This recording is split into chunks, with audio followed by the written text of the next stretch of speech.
యేసుక్రీస్తు నామంలో ప్రతిరోజు దేవుని వాగ్దానం అనే కార్యక్రమానికి మిమ్మల్ని అందరినీ ప్రేమతో ఆహ్వానిస్తున్నాం. ఎలా ఉన్నారండి? అందరు బాగున్నారా? దేవుని కృపలో దయలు వర్తిల్లుతున్నారా? దేవుడు సియోనులోంచి మీకు సహాయం చేయబోతున్నాడు, మిమ్మల్ని దీవించబోతున్నాడు. బలమైన ఆశ్చర్యమైన కార్యాలు, మహిమ కలిగిన కార్యాలు మీ జీవితాల్లో మీరు చూడబోతున్నారు.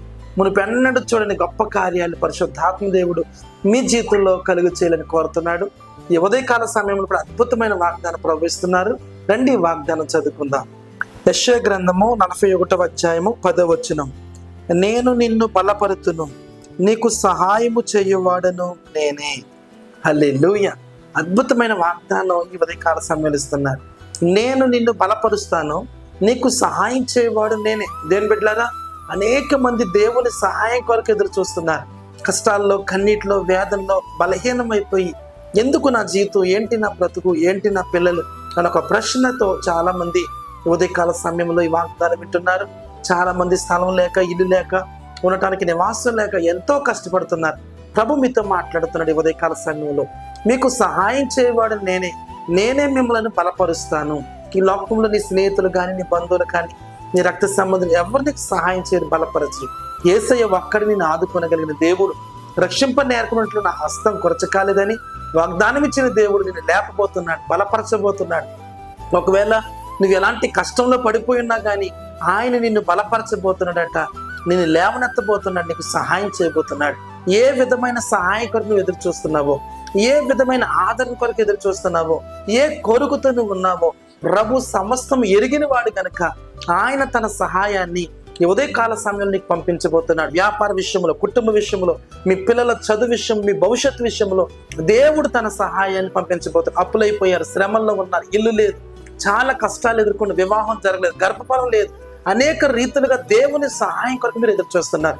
అందుకే ఉదయకాల సమయంలో ప్రభు మీతో మాట్లాడుతున్నాడు. నేను నిన్ను బలపరుస్తాను, అంతేకాదు నీకు సహాయం చేయవాడు నేనే.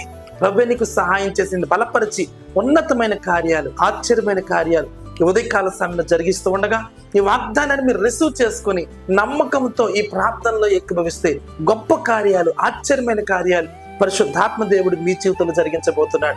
ఎక్కడ ఉండి వాగ్దానం వింటున్నారు, మీ కన్నీరు తొడబోతున్నాడు, మీకు ఆదరణ కలగబోతున్నాయి, అద్భుతం జరగబోతున్నాయి. మునిపెన్నడూ చూడని రీతిలో దేవుని సహాయాన్ని మీరు పొందుకోబోతున్నారు. ఆయన బలపరచబోతున్నారు. ఇంతవరకు నేను ఎవరు బలపరిచేవారు లేరు. కృంగదీసేవారు ఉన్నారు, కన్నీరు కార్చేవారు చాలా మంది ఉన్నారు, నేను వేదనకి గురి చేసేవారు చాలా మంది ఉన్నారు. కానీ ప్రభు నేను మిమ్మల్ని బలపరుస్తున్నాను, అంతేకాదు మీకు సహాయం చేయవాడిని. ఆయన బలపరుస్తాడు. అదే సమయంలో నీకు సహాయం చేసి నేను ఉన్నతమైన స్థితిలోకి నడిపించడానికి దేవుడు సిద్ధంగా ఉన్నాడు. ప్రార్థన చేసుకుందాం. పరిశుద్ధము నమ్మకమైన తండ్రి, నీకు వందనాలు. ఎంతమంది ఉదయకాల సమయంలో వాగ్దానం విన్నారు. నేను నిన్ను బలపరుస్తాను, నీకు సహాయం చేయవాడు నేను అన్న ప్రభు. కష్టాల్లో, కన్నీటిలో, వేదనలో, బలహీనతలో, అనారోగ్యాలతో నైనా బలహీనమైపోయిన వారు, సహాయం లేకుండా ఎదురు చూస్తున్న వారు ఉన్నారు. యేసు నామమున వాళ్ళని బలపరిచి సహాయం చేస్తానన్న ప్రభు. నీ సహాయం వారికి దొరుకును గాక. ఉదయకాల సమయంలో ప్రతి ఒక్కరిని దీవించి ఆశీర్వదించమని యేసు నామమున అడుగుచున్నాను పరమ తండ్రి. ఆమేన్, ఆమేన్. దేని బిడ్డలారా, ప్రభు మనందరికి ఇచ్చిన వాగ్దానం, నేను నిన్ను బలపరుస్తాను, నీకు సహాయం చేయవాడు నేనే. అలాంటి కృపదేవుడు మనందరికీ దయచేయను గాక. Amen. May God richly bless you. Hallelujah. God bless you.